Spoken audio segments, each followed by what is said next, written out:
untuk kita keberkahan waktu, ilmu. Amin. Baik. Berdoa dimulai. Allahumma inni as'aluka ilman wa rizqan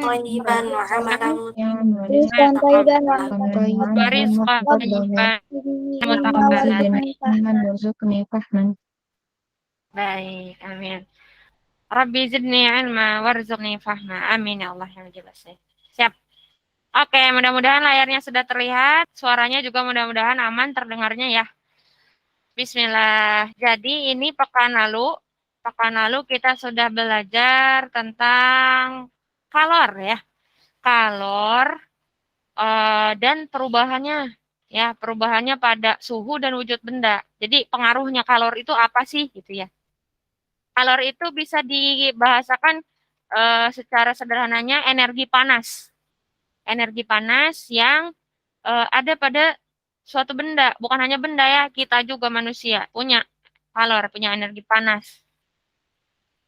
Oke, nah ini yang pekan lalu kita pelajari, oke, ya, kalor, energi panas yang berpindah dari benda bersuhu tinggi ke benda yang suhunya lebih rendah. Secara internasional, satuan internasionalnya kalor itu punya satuannya joule, joule ya, joule. Lalu kita juga bisa konversikan jadi misalnya ke bentuk satuannya kilojoule. Bisa juga pada diubah atau dikonversi ke satuan kalori. Bisa juga kilokalori. Nah, ini. Kalau kalori biasanya ini ya bisa kita lihat contohnya ada kemasan makanan. Nah, itu.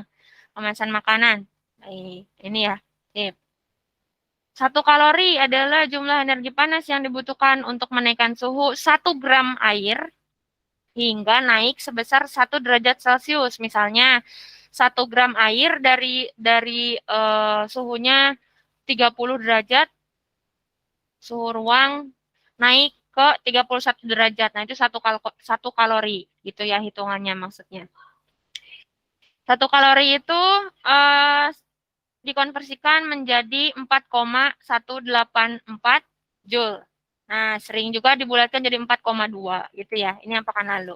Ini kalorimeter, lalu makanan juga ya, itu sumber zat gizi bagi kita sehingga kita tubuhnya ini kalau kita mendapatkan gizi yang seimbang, maka metabolismenya semakin baik. Nah, suhu tubuhnya juga terjaga gitu. Ini yang pekan lalu nih, pekan lalu. Terus apalagi yang kita pelajari? Kita belajar tentang kalor dan perubahan suhu pada benda ya. Kita belajar menghitung kalor pada suatu benda. Oke, mana ini dia? Nah, ini kalor jenisnya nggak perlu dihafal ya, nggak perlu dihafal. Karena insya Allah tabel ini bisa kita lihat, bisa kita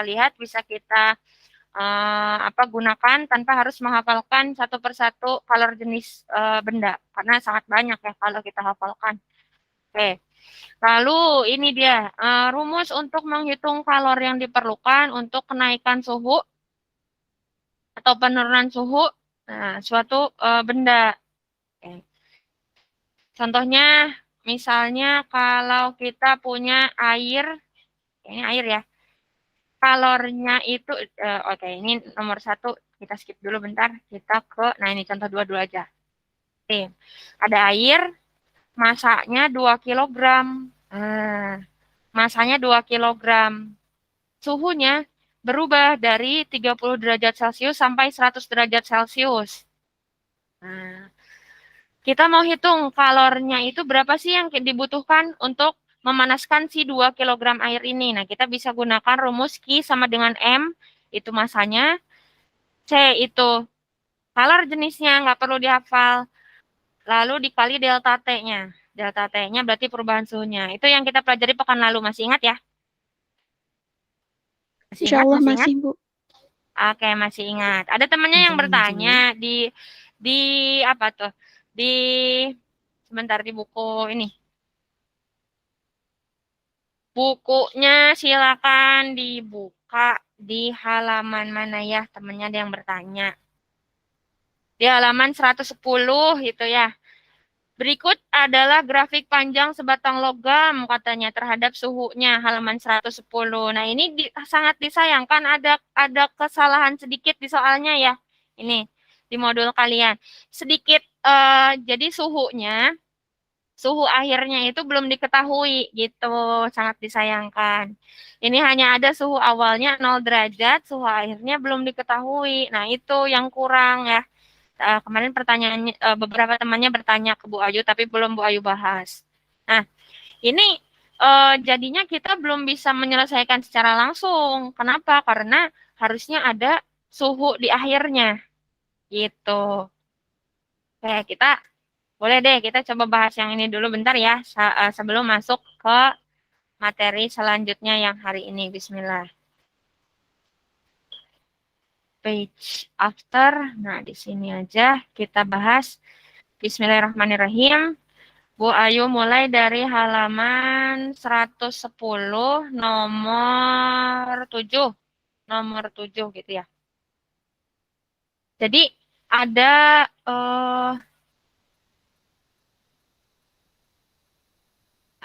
nah ini.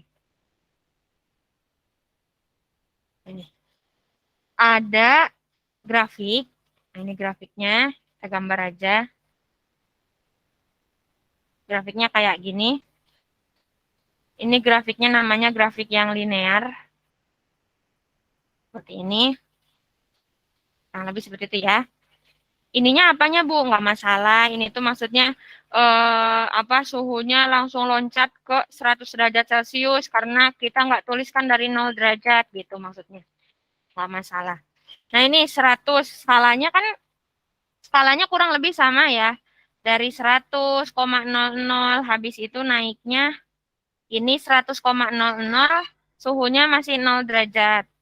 Nah, terus titik-titiknya itu maksudnya apa Bu Ayu? Itu memudahkan kita aja untuk baca. 0 derajat di sini. Lalu di sini ada skala lagi, di sini juga gitu ya.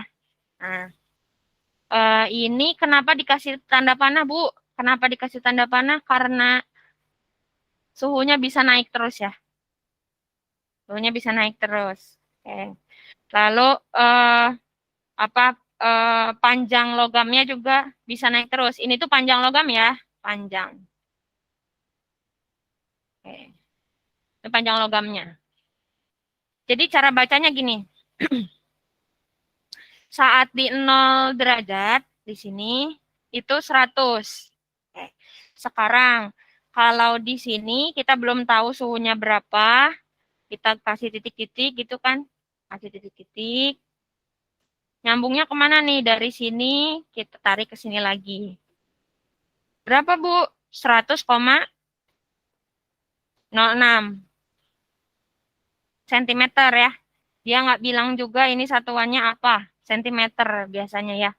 Sentimeter. Ini kurang lengkap soalnya. Jadi eh, apa sebetulnya belum bisa kita selesaikan dengan baik. Tapi nggak apa-apa ini kita tambah-tambahin aja ya beberapa atau beberapa penjelasan atau keterangan yang perlu kita tambah kita tulis aja manual sendiri. Oke, sip. Misalnya gitu ceritanya. Ini suhu, ini panjangnya ya. Tar, tar, tar. Ini panjang, kita kasih warna biru aja biar kelihatan bedanya gitu ya. Sip. Terus ini kalau misalnya kita tambahin, Bu Ayu mau tambahin misalnya 1 aja deh, nggak apa-apa ya. 1. Terus ini 2, ini 3 gitu. Sebenarnya itu harusnya ada ada suhunya. Misalnya kayak gini. Oh, ini 0, ini 10 derajat misalnya gitu. Oh, ini 20 derajat.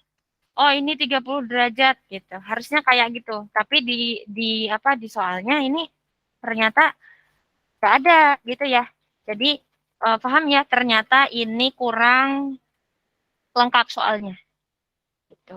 Kita sekarang nyoba aja kita tambahin sendiri. Misalnya suhunya 1 derajat, 2 derajat, 3 derajat, atau sebetulnya bisa juga ini tuh suatu perbandingan suhu. Jadi bukan suhu sebenarnya 1, 2, 3-nya itu. Hanya perbandingan. Ini misal kayak gini ya. Misal kayak gini. Terus di strip yang kedua atau skala yang kedua, kita tarik lagi titik-titik. Kita lihat lagi, dia nyambungnya kemana? Dia nyambungnya ke, ini kalau kalian gambarnya pakai garisnya lurus, pakai penggaris, insya Allah gambarnya lurus, rapi dilihatnya ya. Ini Bu Ayu berantakan, nggak pakai penggaris gitu, jadi agak susah juga. Ya ini, skalanya harus sama, jadi jarak antara 0, 1, 2, 3 itu sama jaraknya. Ya, ini kita tarik lagi. Kita tarik lagi berarti 100,18 katanya ya. Nah, ini. Kurang lebih gambarnya gitu ya. Jadi makna titik-titik itu maksudnya menghubungkan antara suhu sama panjangnya. Di grafiknya biar kita bacanya lebih mudah gitu. Nah, terus di situ apa lagi? Diminta yang A, data berdasarkan data pada grafik tersebut tentukan koefisien. Koefisien muai panjang logamnya. Kalau koefisien muai panjang logam itu lambangnya apa sih? Masih ingat nggak? Koefisien muai panjang.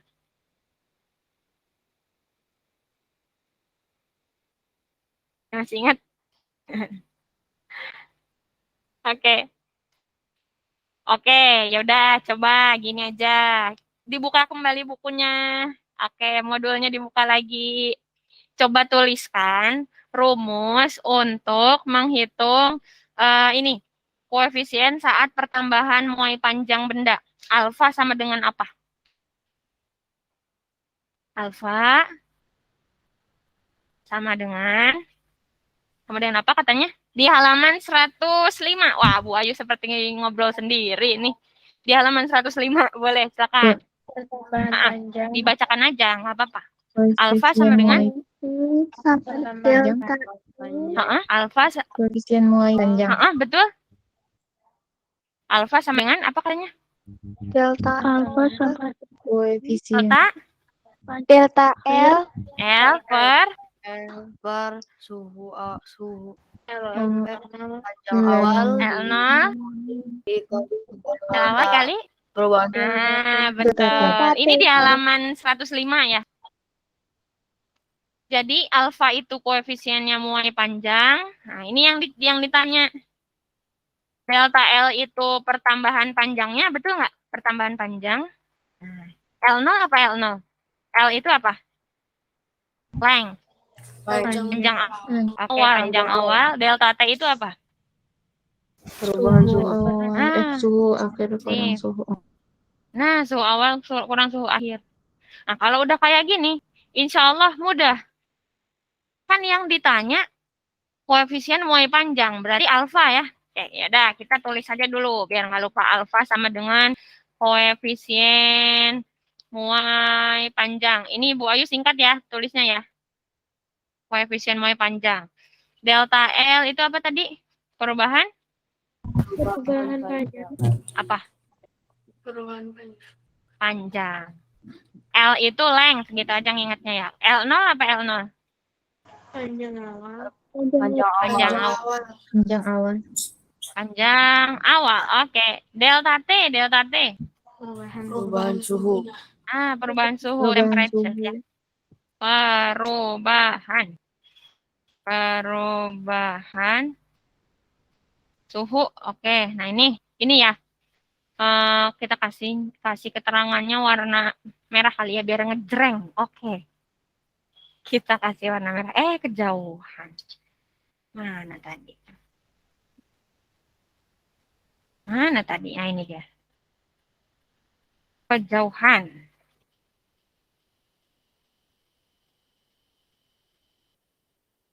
Sip. Nah, ini ya. Sip. Nah, ini. Sekarang yang bagian A, kalian diminta untuk tentukan koefisien muai panjang. Berarti disuruh ngitung apa tuh yang A? Koefisien muai panjang. Apa katanya berarti kalau yang A? Apa tuh? Page after. Yang A ya.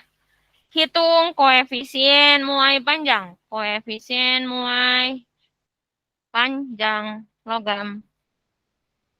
Nah, berarti ngitung apa nih? Koefisien. Apa? Nggak ada suaranya nih. Ayo. Koefisien muai panjang apa berarti kalau di simbol ini koefisien muai panjang itu apa? Alfa. Iya, berarti kalian disuruh ngitung alfa gitu. Nah, alfa rumusnya apa? Tadi apa rumusnya? Nyontek aja di atas ini ya. Delta L sama dengan L0 kali delta T. Perubahan panjang dibandingkan dengan panjang awal dikali perubahan suhunya gitu ya. Ini titik itu maksudnya kali. Oke. Ini berarti yang disuruh dihitung. Delta L-nya apa? Delta L-nya berarti apa kalau delta L? Perubahan panjang. Panjang akhir dikurang panjang awal. Panjang akhir boleh. Kita nulisnya biasanya apa sih dari kemarin L1 ya? L1 kurangi L0. Nah, gitu ya. Terus L0 dikali ini perubahan suhunya kita tulis dulu aja. Perubahan suhu itu apa? Delta T. Delta T ya. Apa dikurang apa? Suhu akhir kurang suhu awal. Nah, ini kita isi sekarang deh. L1 berarti panjang akhir. Perhatikan grafiknya. Manakah yang disebut panjang akhir? Berapa? 100 atau 100,18? 100,8. Iya, benar. Ini L1, L akhir. L awalnya yang mana? 100. L0-nya atau L awalnya yang 100 gitu. Kalau suhu awal yang mana suhu awal? Satu. Yakin? Yakin. Oke. Caranya gini, kalau kalian ditanya suhu awalnya berapa, lihat L0-nya yang kalian ambil. L0-nya yang 100. Berarti suhunya saat 0, cara bacanya gini ya. Saat suhunya 0, panjangnya 100. Saat suhunya 1, panjangnya 100,06. Saat suhunya 2, panjangnya 100,12. Gitu cara bacanya. Saat suhunya 3, panjangnya 100,18. Ayo ulangin lagi. L0-nya berarti berapa yang tadi dipilih? L0-nya ini ya.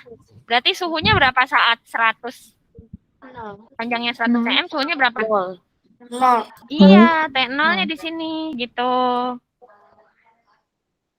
T1-nya yang mana T1-nya? Saat panjangnya akhir berarti 3 gitu ceritanya. Ngerti nggak cara bacanya? Oke. Oke. Nanti ada kemungkinan suhunya masih beda lagi. Ini Ibu Ayu coba buat yang coba tambahkan keterangan yang kurang digambar dengan yang sederhana dulu aja. Bisa jadi nanti suhunya berbeda nih, misal dari 0 langsung ke berapa? Ke 70 misalnya. Ntar nambah lagi suhu akhirnya jadi misalnya berapa? Jadi 100 derajat misalnya kayak gitu. Pertambahan panjangnya juga nanti akan berbeda. Gitu. Ya. Kita pahami cara baca gambarnya dulu. Nah, berarti sekarang karena sudah tahu, kita bisa langsung mengisinya di sini. Kita bisa melengkapi rumus ini. L1-nya tadi berapa yang dari gambar? Panjang akhirnya berarti 100,18 dikurangi panjang awalnya 100,00 ya. Oke. Karena 0,00 nggak perlu kita tulis juga nggak apa-apa ya. Oke. Terus L0-nya panjang awal berapa panjang awal? Ini Bu Ayu nulis gini pusing nggak kalian? Bacanya? Gini kali ya. Nah, gini kali ya. Sip. Mungkin ini kita kasih warna aja kali ya. Gini ya. Nah, gini kali. Sip. Nah, ini. Coba rumusnya. Di bawah sini L0. L0 itu berapa tadi? 100,18. Terus panjang awal ya. 0,00 ya. Ya kan? Kalau L0 berarti panjang awal ya. 100. Dikali, titik itu kali ya. Titik itu kali ya. Nah, dikali T1 kurang T0. T1 itu berapa tadi? 3. 3, T0-nya No. 0. Iya, tulis deh 3 sama 0 di sini. 3 kurang 0. Nah, kalau sudah sampai sini, insya Allah bisa kita selesaikan. 100,18 dikurangin 100. Berapa kira-kira? 100,18 dikurangin 100. Nah, gini ya. 18. Apa? 18? 18. Ah, jangan lupa ada nolnya. 0,18 ya. Masih ingat caranya? Komanya harus sejajar gitu kan? Ah, berarti 18-nya dikurang 00 berarti tetap 18. Lalu 100 dikurang 100 yang di depan berarti 0. Berarti 0,18. 0,18 per di bawahnya 100 dikali 3. Nah, 300. Kayak gini. Oke. Sip. Sampai sini bisa diikuti? Insya Allah bisa, Bu. Oke, baik. Alhamdulillah. Nah, belum selesai nih. Belum selesai. Cara ngitungnya kayak gimana kalau gini? Bisa boleh pakai trik ya. Oh, you pengen ngajarin ini betulnya. Apa namanya? Bilangan berpangkat ya. Cuma nanti deh kita lihat dulu situasinya. Waktunya ya. Oke. Misal gini. Ini kan 0,18 sama 300 di bawahnya. Gimana caranya ngebaginya? Ada yang punya ide? Bisa kita gunakan. Caranya gimana? Menggeser nolnya. Nah, kalau langsung dicoret belum bisa nih. Kalau ini nolnya belum bisa langsung dicoret. Caranya gini. Bisa juga dengan cara menghilangkan tanda komanya di belakang. Agar hilang tanda komanya itu berarti harus dikali 100. Di bawahnya juga dikali 100. Kalau 0,18 dikali 100, itu jadinya 18. Kalau 0,018 dikali 1000, itu jadinya 18. Lihat angka di belakang komanya. Kalau ada dua angka di belakang koma, berarti kalikan 100. Kalau ada 3 angka, berarti kalikannya 1000. Kalau ada 4 angka, Bu Ayu, sama kalikan 10.000 berarti.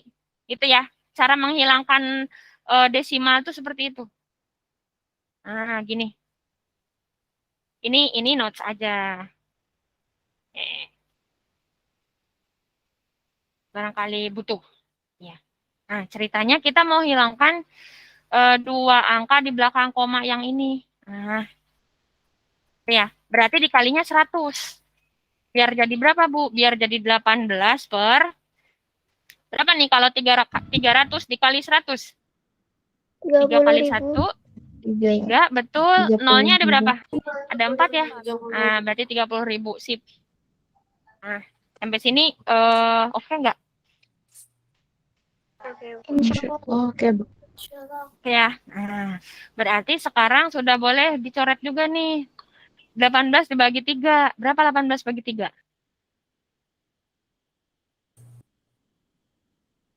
6. 6.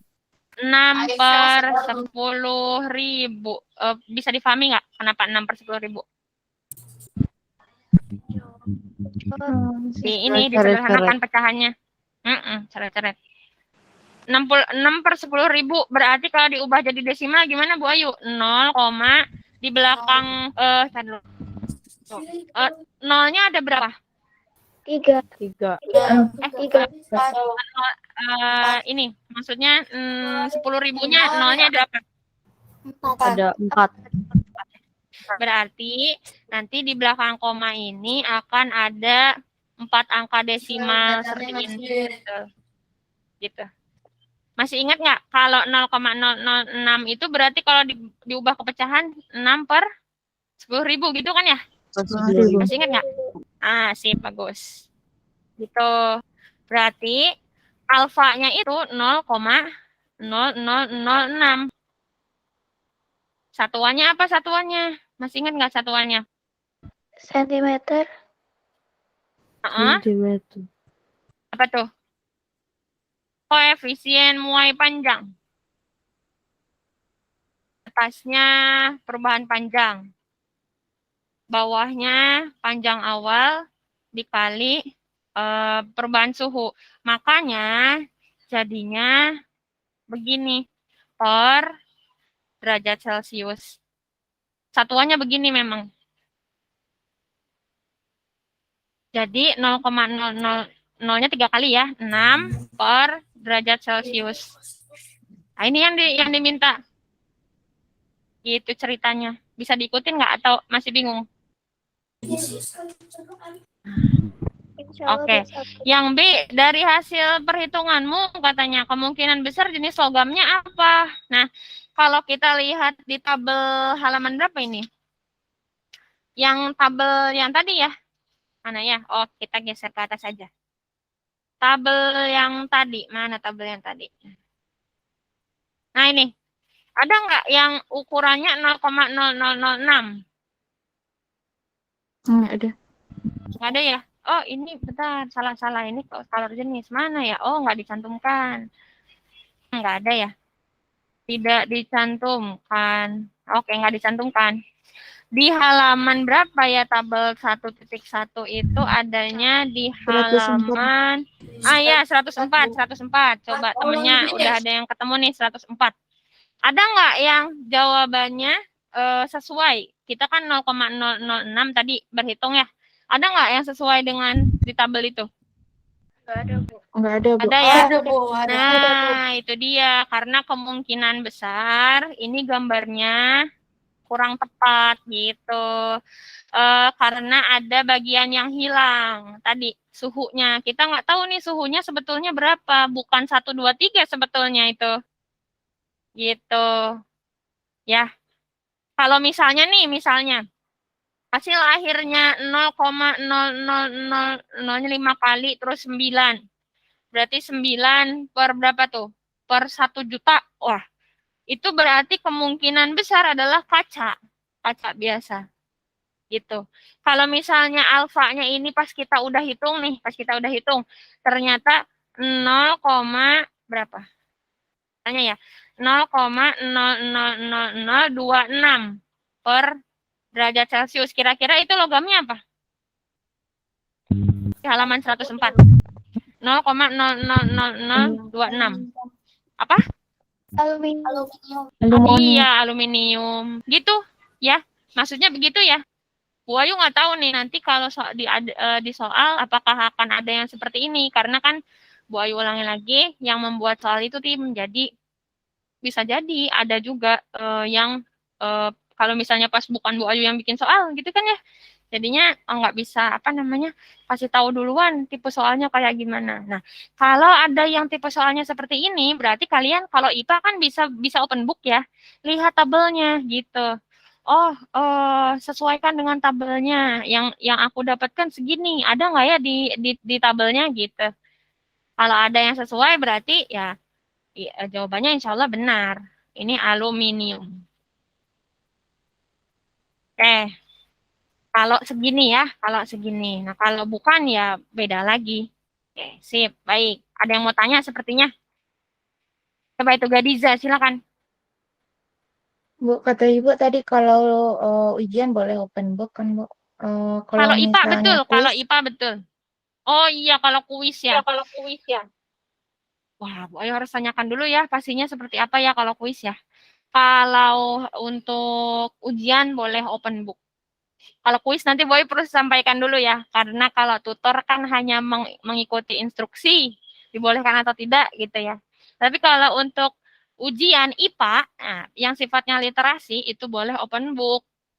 Tapi bukan berarti dengan open book lantas kita buka internet, berbeda karena internet bukan buku gitu, maksudnya buka buku catatan, buka buku sumber itu dibolehkan. Tapi kalau internet sudah beda lagi ceritanya karena dia bukan buku gitu ya.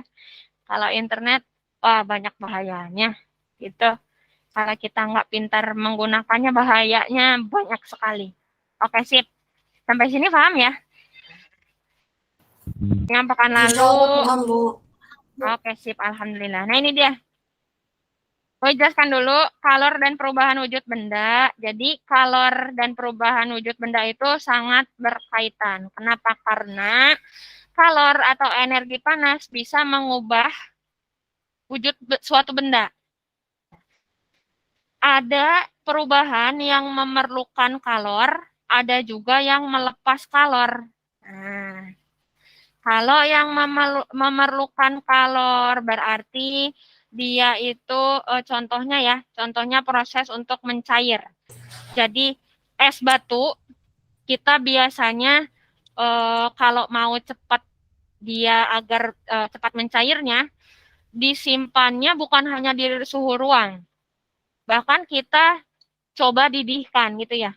Kita gunakan api, gunakan energi panas sehingga suhunya akan naik. Nah, berarti itu memerlukan kalor. Contoh lagi, air nih, air. Terus kalau airnya suhunya suhu ruang, maksudnya suhu ruang itu enggak dingin banget, enggak juga panas mendidih. Yang biasa kita minum itu suhu ruang ya, air suhu ruang. Nah, kalau hanya suhu ruang, lalu kita diamkan saja di di udara terbuka, ya kita akan sangat lama bila menginginkan air tersebut menguap. Nah, karena inginnya cepat menguap nih, butuh airnya. Contohnya apa ya? Kalau ini, ini deh, siapa yang suka gunakan uap untuk dihirup? Ada nggak? Relaksasi gitu ya? Enak ya? Itu kan biasanya, bukan biasanya, memang dibutuhkannya uapnya ya. Oke, karena dibutuhkan uapnya, gimana caranya biar cepat menguap? Nah, caranya untuk mempercepat proses penguapan si air tadi ya, air tadi, maka kita butuhkan energi kalor, energi panas, kalor ya, butuhkan kalor. Sehingga karena membutuhkan kalor, tadi kita sudah belajar, ternyata akan ada perubahan suhu. Nah, suhunya naik, gitu, saat proses menguap. Lalu proses menyublim juga begitu. Oke. Kalau melepas kalor, suhunya biasanya lebih turun. Contohnya proses membeku. Air suhu ruang ingin dibekukan, butuh kalor juga untuk butuh untuk melepaskan biar suhunya turun. Nah, jadinya membeku. Mengembun juga, menghablur juga. Nah, itu apa? Bu Ayu sudah ringkaskan seperti ini. Wujud materi masih ingat ya? Ada yang bentuknya padat, cair, gas. Kalau dari padat, nih cara bacanya begini. Dari padat, lihat panahnya, lalu menuju cair, maka disebutnya melebur atau mencair ya. Atau mencair. Melebur atau mencair. Melebur atau mencair. Ini kita kasih biar konsisten warna merah aja. Sip. Balikannya. Tadi, dari padat sehingga bisa jadi cair, membutuhkan kalor. Ya. Misalnya sebongkah es batu pengen cepat mencair, kita panaskan. Nah, berarti butuh kalor dia. Prosesnya apa? Prosesnya disebutnya melebur atau mencair, sama saja. Kebalikannya, kalau dari cair mau kita berharap wujudnya berubah jadi padat. Contohnya tadi air mau kita padatkan jadi es batu. Nah, berarti kita gimana caranya agar suhunya si air tadi lebih rendah. Semakin rendah, artinya dia melepas kalor, melepaskan panas. Energi panasnya dilepaskan, biar dia suhunya turun. Nah, kalau sudah turun banget, kalau es batu itu ya minus ya, ininya ya suhunya ya. Semakin dingin, semakin minus. Nah, semakin negatif suhunya, berarti dia akan berubah wujudnya dari cair ke padat. Bu Ayu sengaja buat warna biru, artinya melepaskan kalor. Sekarang kita lihat prosesnya dari padat ke gas. Nah, dari padat menuju gas disebutnya prosesnya menyublim. Nah, gitu ya. Contohnya apa dari padat ke gas? Ada yang tak pernah perhatikan kamper ya. Kamper, entah itu kamper kamar mandi, kamper baju. Wujudnya awalnya padat. Loh, kok lama-kelamaan jadinya makin kecil, makin sedikit. Ini kemana? Gitu ya. Itu bukan karena dimakan kecoa, ya, tapi melainkan karena menyublim. Oke. Nah, saat proses menyublim ini dibutuhkan kalor. Sengaja dikasih warna merah ya, butuh kalor. Oke. Kebaliknya, kalau dari gas ke padat, maka disebutnya menghablur atau mengkristal, melepaskan kalor. Contohnya apa kalau dari gas ke padat? Ada yang bisa kasih contoh? Bisa kasih contoh? Apa-apa? Dari perubahannya dari gas, garam. Kalau garam itu dari cair. Proses pembuatan garam itu anak-anak dari air laut dikondensasi, diendapkan. Nah, jadi dari air ya, dari cair wujudnya. Lalu ke padat kalau garam. Nah, kalau gas ke padat itu contohnya ini. Knalpot kendaraan. Nah, itu kan gas ya. Sebenarnya banyak juga partikel-partikel lain. Nah, lama-kelamaan dia akan mengkristal di bagian knalpotnya, di bagian dalamnya. Kalau iseng memperhatikan, itu bagian yang hitam-hitam, dia akan menebal, menumpuk semua jadi padatan. Gitu. Nah, ini istilahnya disebutnya menghablur atau mengkristal.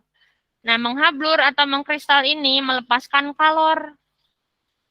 Gitu, energi panasnya dilepaskan sehingga suhunya lebih turun, lebih rendah. Lalu kalau gas ke cair, Bu, kalau gas ke cair berarti dari kita kebalik dulu dari cair ke gas aja dulu. Misalnya mau menguapkan air, maka kita butuh untuk apa? Memanaskannya ya, butuh kalor agar menguap. Nih dari sini. Dari cair ke gas. Menguap. Lalu dari gas ke cair berarti mengembun. Itulah sebabnya kalau kalian mau habis masak air misalnya, lalu ditutup pakai tutupan pancinya, apalagi tutupan pancinya itu yang kaca ya, biasanya nanti ngumpul semua di atasnya embunnya ya, embunnya. Karena suhunya lebih rendah dari pancinya tadi. Sehingga lebih cepat mengembunnya. Sip, itu. Oke. Nah, ini bisa kita hitung juga kalor latennya. Ada yang namanya kalor penguapan atau pengembunan, ada yang juga disebut sebagai kalor lebur atau kalor beku. Caranya mudah, insya Allah. Ini rumusnya aja kelihatannya berbeda, tapi sebenarnya sama aja. Jadi masanya dikalikan U sama L itu apa, Bu? Oke, U itu kalor jenis untuk si benda yang menguap, kalau L itu yang leburnya gitu ya. Kalor lebur atau kalor penguapannya gitu. Oke. Jadi dikalikan saja masanya berapa, lalu kalor leburnya berapa. Oke. Kalau kalor lebur berarti simbolnya L. Kalau tadi dalam proses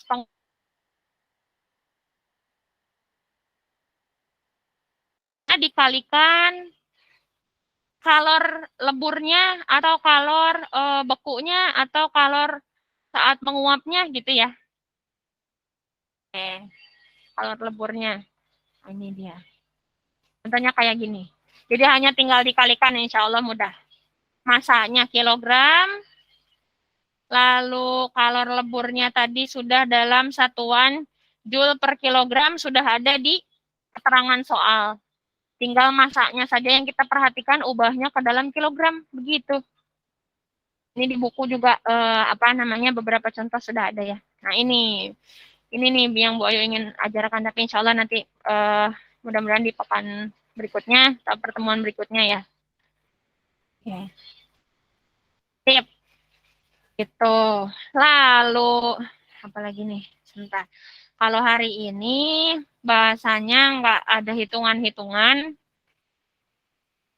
Sebentar.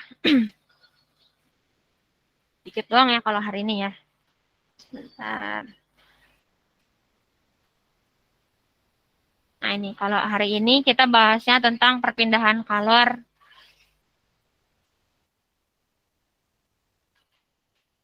Oke, nah ini. Kalau perpindahan kalor gimana Bu Ayu? Kalau perpindahan kalor, kita mau bahasnya ini aja nih. Ada perpindahan namanya konduksi, lalu konveksi, ada radiasi. Sebetulnya ini sudah pernah dipelajari di tingkat dasar ya. Tentang konduksi, konveksi, dan radiasi. Nah ini konduksi, contohnya saat proses kita menyetrika ya. Ini disebutnya konduksi. Nah, konduksi merupakan perpindahan panas melalui bahan tanpa disertai perpindahan partikel-partikel bahan tersebut. Contohnya saat menyetrika ya. Nah, saat kamu menyetrika, setrika yang panas akan bersentuhan dengan kain yang kamu setrika. Nah, kalor berpindah dari setrika ke kain. Ya. Dari setrikanya yang panas, nah itu berpindah kalornya ke kain sehingga kainnya jadinya suhunya lebih panas dan rapi ya. Nah ini disebutnya konduksi tanpa disertai perpindahan partikel-partikel karena saat menyetrika nggak ada bagian dari setrikaannya yang nempel ke baju kita gitu. Nggak ada partikel logamnya yang nempel ke baju kita. Namanya berarti konduksi. Nih. Oke. Ini ilustrasinya ya, ilustrasinya. Saat suhu naik, partikel benda akan bergetar lebih cepat. Nah, ini partikel benda. Kalor berpindah gitu ya. Tapi partikelnya itu tidak ikut berpindah. Oke. Ini bergerak nih, jadi partikel-partikel itu bergerak anak-anak. Dia nggak diam ya. Apalagi kalau diberikan suhu, nah dia bergetar lebih cepat. Partikel satu akan membentur partikel lainnya, sehingga partikel yang terkena benturan tersebut akan bergetar makin cepat. Akibatnya suhunya makin tinggi. Ini. Benda yang jenisnya berbeda memiliki kemampuan menghantarkan panas secara konduksi yang berbeda pula. Jadi tergantung ininya ya. Tergantung bendanya. Nah, benda yang mampu menghantarkan panas dengan baik disebutnya konduktor. Banyak benda-benda di sekitar kita yang bisa menghantarkan dengan baik panas ya. Contohnya besi, baja, apalagi? Ada yang tahu lagi? Banyak ya logam terutama. Nah, itu menghantarkan panas. Contohnya lagi yang suka masak ada aluminium foil. Nah, itu konduktor juga. Oke. Timbal baja aluminium. Nah, ini ya, ini. Timbal baja aluminium termasuk tadi aluminium foil. Lalu emas, lalu tembaga. Nah, tembaga ini dimanfaatkannya di dalam kabel listrik. Kabel listrik itu kalau kita buka kabelnya, dalamnya ada tembaganya. Karena bagus untuk menghantarkan panas, untuk menghantarkan kalor, maka dijadikanlah tembaga ini sebagai bagian konduktor dari listrik, dari kabel listrik, gitu. Nah, kalau penahannya apa? Penahannya disebutnya isolator. Itulah sebabnya ketika kita menyetrika, pegangannya itu dibuatnya dari bahan yang tidak menghantarkan panas, yang menahan panas justru. Contohnya plastik, kayu juga bisa ya, gitu. Kalau pegangan setrika dibuatnya juga dari konduktor, wah bahaya. Tangan kita kepanasan. Aliran listriknya juga bisa menyebabkan tersetrum, gitu ya. Jadi ada konduktor, ada isolator. Wah ini, masya Allah banyak ya. Ini juga serat kain wol. Wol itu termasuk isolator. Gitu. Kenapa makanya ketika kita dingin, kita pengennya selimutan, nah, biar menahan kalau dingin, cuacanya dingin, jangan sampai tubuh kita itu melepaskan kalor. Jadi nanti suhu tubuh kita malah lebih rendah. Nah, kita kan pengennya nggak terlalu dingin, pengennya menerima kalor gitu ya. Makanya pengen yang anget-anget. Nah, ini sifatnya wol itu menahan panas. Dia sebagai isolator. Yang kedua konveksi. Kalau konveksi itu gini bedanya, perpindahan kalor dari tempat-tempat dari satu tempat ke tempat lain bersamaan dengan gerak partikelnya. Contohnya saat proses apa namanya ini? Memasak air. Nah, ini konveksi gitu. Oke, ini konveksi. Terus mana lagi nih? Nah, contoh konveksi juga ini saat terjadi angin laut dan angin darat. Nah, ini juga konveksi ya. Oke, terus apa lagi nih? Ini bacaan semua ya. Terus apa lagi yang konveksi? Nah, ini juga. Elemen pemanas oven, pemanggang roti, magic jar, dan lain-lainnya. Nah, ini juga termasuk salah satu contoh aliran konveksi. Gitu. Yang ketiga radiasi. Kalau radiasi bagaimana? Radiasi adalah perpindahan kalor tanpa memerlukan medium atau perantara. Contohnya saat kalian kan sering dengar pasti, jangan terlalu panas-panasan, nanti kena sinar radiasi matahari terlalu berlebih gitu ya. Nah, ada yang suruh pakai apa pelindung macem-macem. Wah, ini biar wajahnya nggak terlalu kena sinar matahari radiasinya. Iya, karena kalau radiasi itu perpindahan kalornya tanpa perlu ada medium perantara. Kalau tadi konduksi harus ada perantaranya ya. Contohnya sedang setrika, bagian konduktornya itu bagian logamnya, besi bajaknya bawahnya itu ya. Nah, itu. Oke. Kalau masak air juga sama, perlu perantara. Perantaranya tadi, airnya tadi, mengalirkan kalor. Kalau radiasi tanpa perlu medium, bisa langsung nyorot sinar mataharinya ke bumi seperti ini. Masya Allah. Gitu. Nah, kalau berlebihan berbahaya. Contohnya ke kulit ya. Gitu. Kalau terlalu berlebihan berbahaya. Jadi segala sesuatu yang berlebihan itu berbahaya. Oke. Contoh radiasi lagi adalah api. Nah, ini api. Api juga radiasi. Begitu. Nah, ini manfaatnya juga radiasi. Manfaatnya ya saat kita mencuci pakaian lebih cepat mengeringkannya. Oke, ini ada asas black, apalagi nih? Sip. Oke, ada lagi nggak? Oke, nggak ada lagi ya, sip. Nah, asas black. Asas black itu berbunyi banyaknya kalor yang dilepaskan benda bersuhu tinggi sama dengan banyaknya kalor yang diterima benda bersuhu rendah. Terus, kalor dapat berpindah dengan cara konduksi, konveksi, dan radiasi. Itu. Kalau konduksi, tadi perpindahan kalornya melalui suatu zat tanpa disertai perpindahan partikel zat. Kalau konveksi, perpindahannya melalui suatu zat, tapi disertai dengan perpindahan partikel zat tersebut. Sedangkan kalau radiasi tanpa ada perantara atau medium, nggak perlu perantara. Baik. Itu aja kita bahasannya nih anak-anak. Berarti pekan depan, itu kan ada mulai ulangan ya. Nah, ulangannya sampai sini. Ulangannya sampai sini. Dan kabarnya pekan depan itu walaupun kalian ulangan, tetap masih ada kelas online. Cuma nggak ada kuis. Jadi langsung ulangan dan Bu Ayu nggak akan tambah materi lagi. materinya sudah cukup sampai ini aja dulu. Berarti pekan depan mudah-mudahan kita gunakan waktunya untuk murojaah saja. Misalnya ada pertanyaan-pertanyaan atau